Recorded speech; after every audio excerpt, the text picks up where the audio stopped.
In a weird way, Blumhouse kind of released two movies on the same weekend.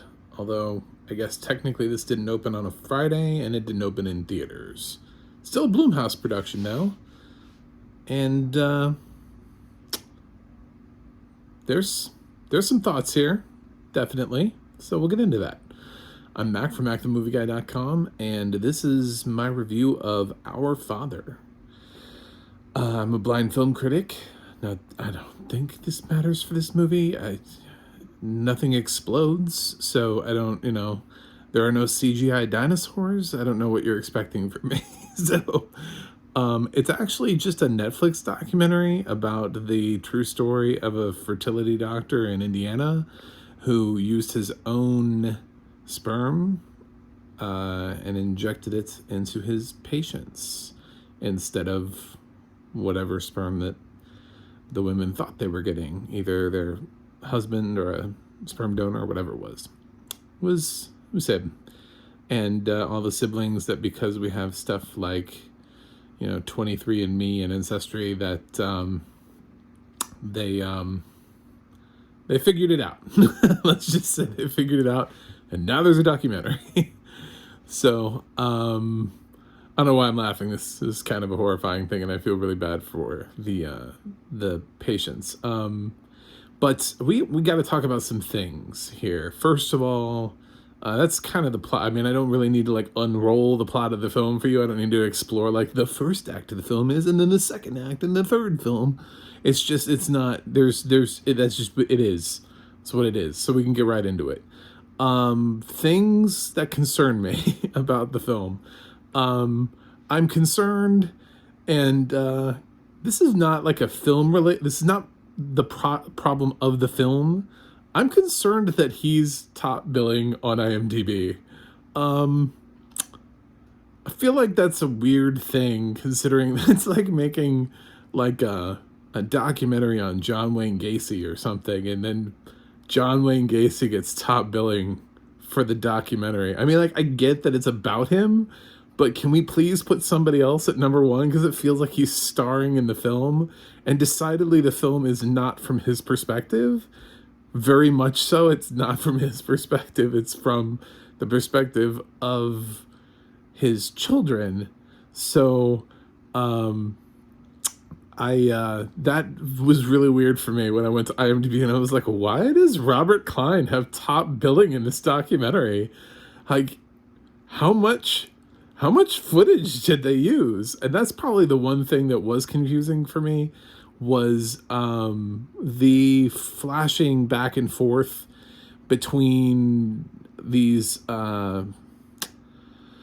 reenactments, and when they use stuff that's the real voice, and then they use things that are real, and then they have other things that are reenactments. And there are a couple people that are credited for playing people that are not the actual person. If you go on IMDb, a lot of people are credited as themselves, and there are a couple people who are credited as, I guess, reenactment actors. And that was kind of hard to follow. I would have appreciated more of, this reenactment does not feature, this reenactment does, because it's pick one.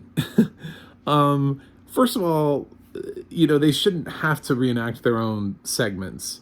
I know that Procession, that's what the whole thing was about, it was the catharsis of those men going through that and directing their own short films based on their experience of being abused in the Catholic Church.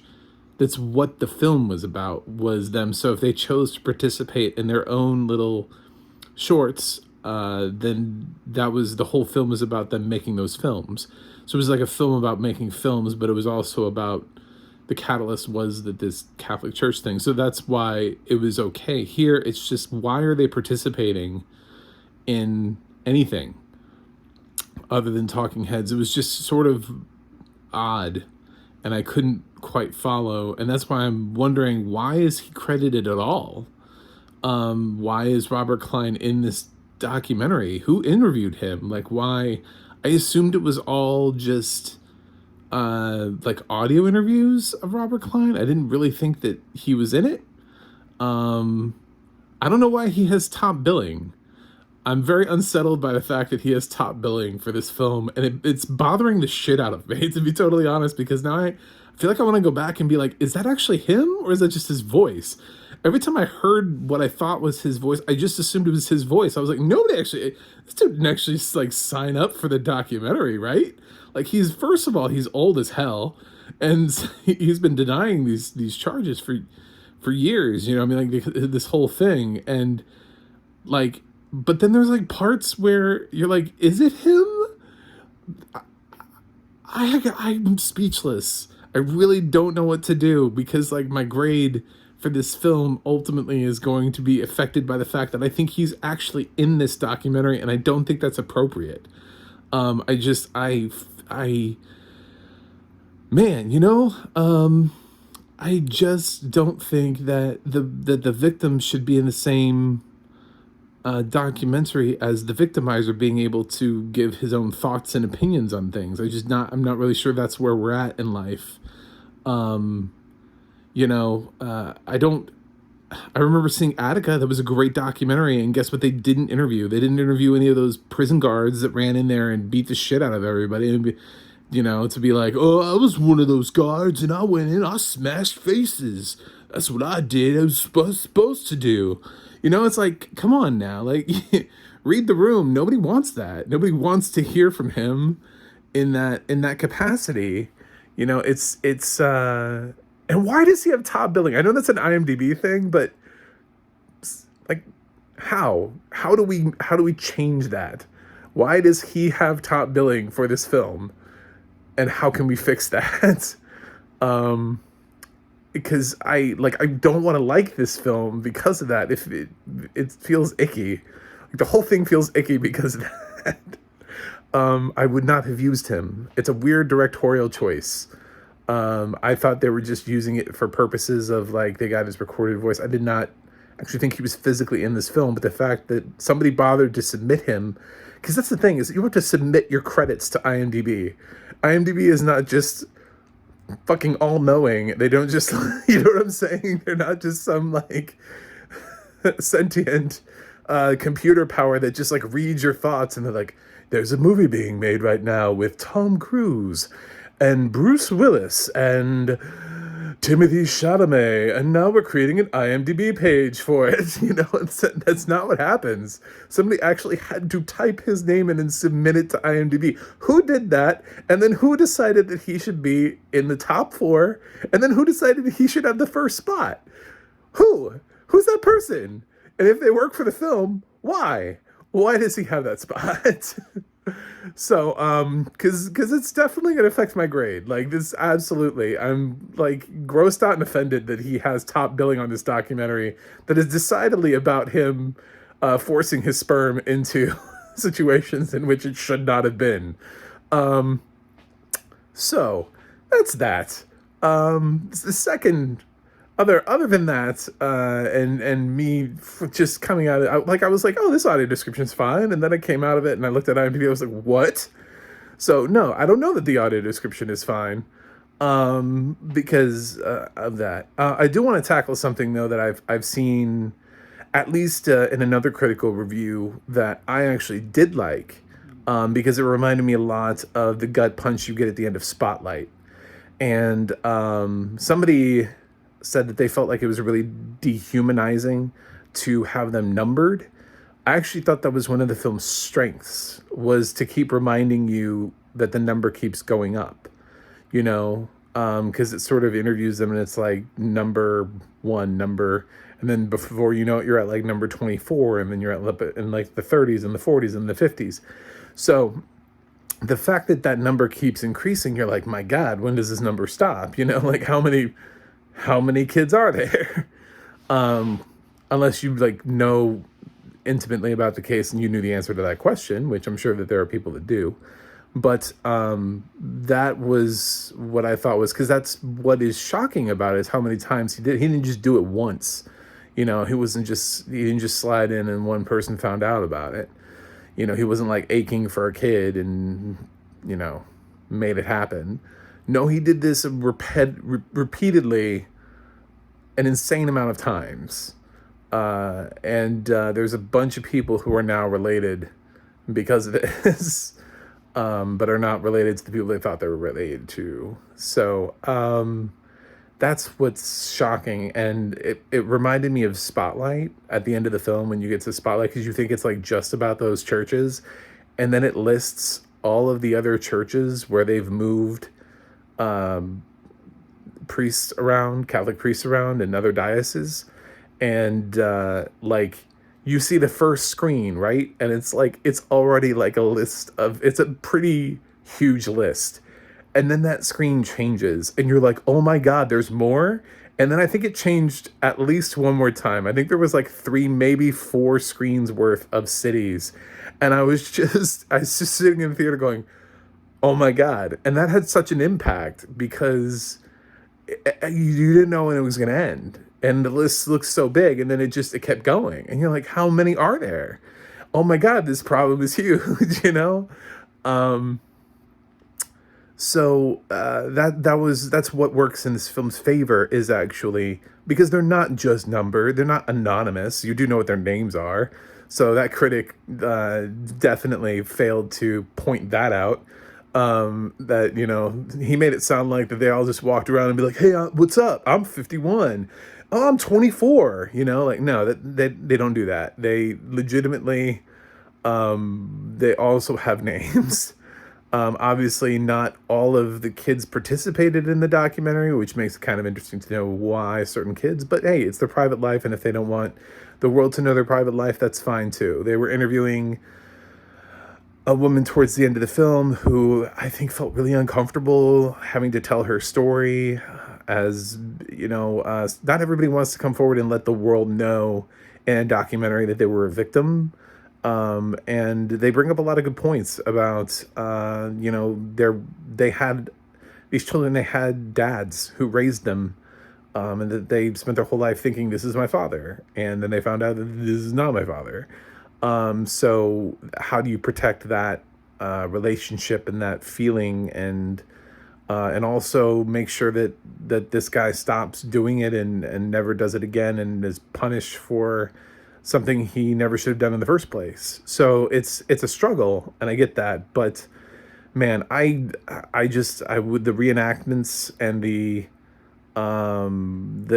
existence of him being in the film in some form is disconcerting to me, because I don't know why he's in the film. I don't know why he's credited as number 1, and I can't figure that out.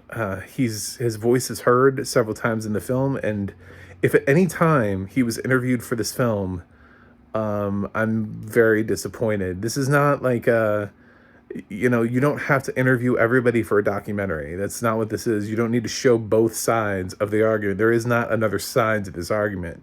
You know, there's nothing he can say to justify having done this as many times as he did it. So why would anybody go to him and film him? So I just don't understand the inclusion so much of him being in the film. It's very odd. I know Blumhouse doesn't make a lot of documentaries, and this isn't really their strong suit. They were obviously going for sort of like a creepy vibe, like they do with every Blumhouse film.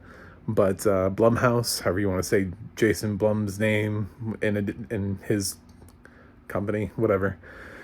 Yeah, so I'm conflicted about a lot of things here. I definitely found it interesting, and I really felt the story for the victims, and especially when we get to the court case and how that plays out.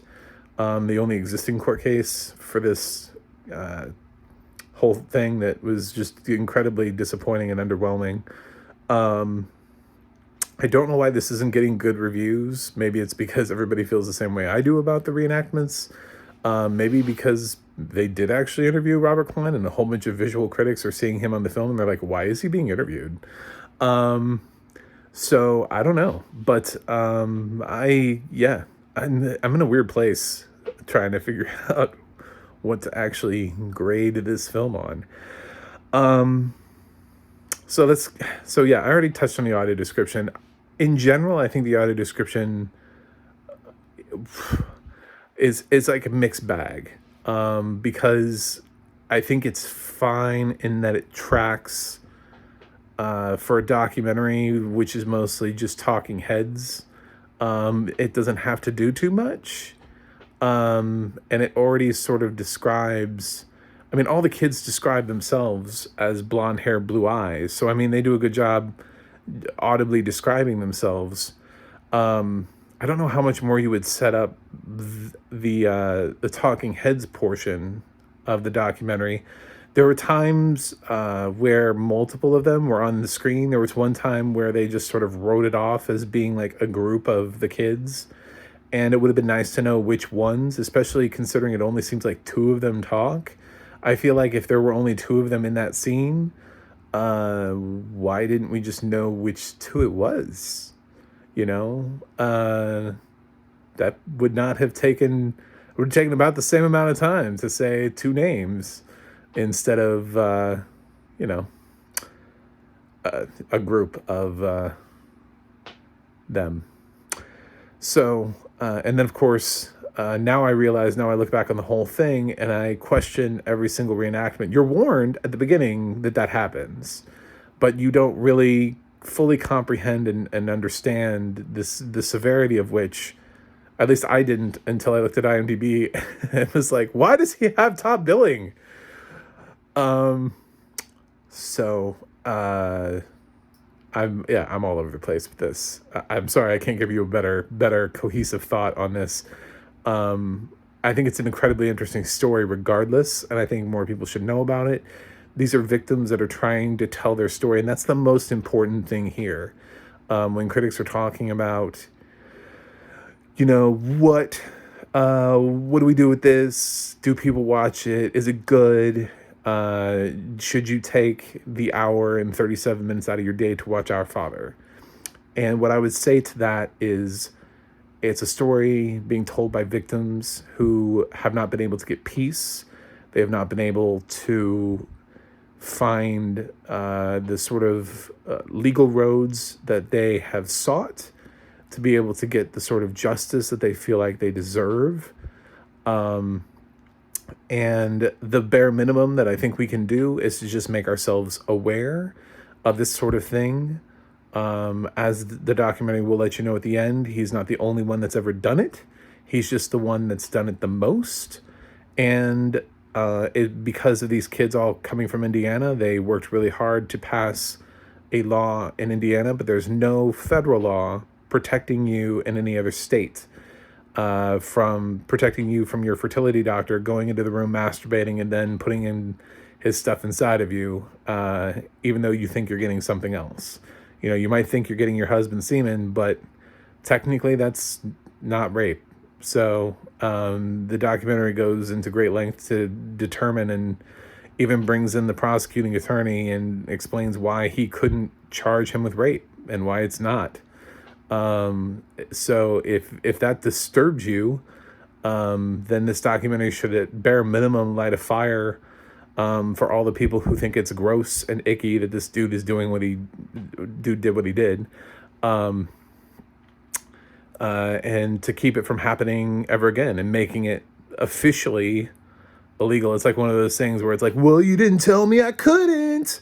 Well, fuck it. I guess we need a law then to tell people they couldn't. It's kind of like one of those common sense things that you think people know about, but they're like, well, guess what, guys? There's no actual law against this. Cool. All right. Well, there should be then, obviously, you know. So I don't quite understand why we don't at least use this film as a jumping off platform to right that wrong for future generations. So, and because of that, with all that factored in, and the film and IMDb are not the same thing. I can't really control that. So I'm gonna give Our Father a B. I do think that people should listen to this story. I think it's important enough, considering my only prior knowledge to this incident. Technically, I'm sure I would have known more about it if I had lived in Indiana, was that crappy Fox drama that was canceled a couple seasons ago. That was it. Yeah, that was that. I mean, I knew that was inspired by this, but I didn't really know anything else about it. So it's time to hear the stories. On a side note, I have tried multiple times to get the audio description information, the narrator's name, but man, Netflix really just wants to advance me at that exact moment in time into another title. It will let me stay in the credits, but because I use screen readers, for those of you blind people that are still with me on this part, every time my screen reader talks, and it's like right on top of the audio description information, so all I was able to make out, and I literally have fast forward, like I go back through and I play the movie and I fast forward, I'm like, can I hear anything? I got International Digital Center, and I got that it was narrated by Brian. So, if anybody else has any other anything else on that, feel free to drop that in the comments. Somebody wrote the audio description for this, I think, because I heard written by in there, but my, that robotic voice that we got for our screen narrators is on top of it, and it really just, man, they don't want us to watch credits anymore. So I don't know. Had the same problem with other movies recently, so I don't know who described this. Brian did, from Family Guy, apparently. If let me know what you think in the comments. If you have any answers to that, if somebody else was able to hear it, let me know. And as always, don't forget to like and subscribe. Tell your other blind friends what I do so that we can keep talking about audio description. Tell your non-blind friends so that they can learn what audio description is and how we can make it better and how we can get it on every film. And don't forget to check out my website, macthemovieguy.com, and also the Audio Description Project. And that's all for me. I know this review is long. I apologize for that. But check this film out. It's at least worth listening to their stories. So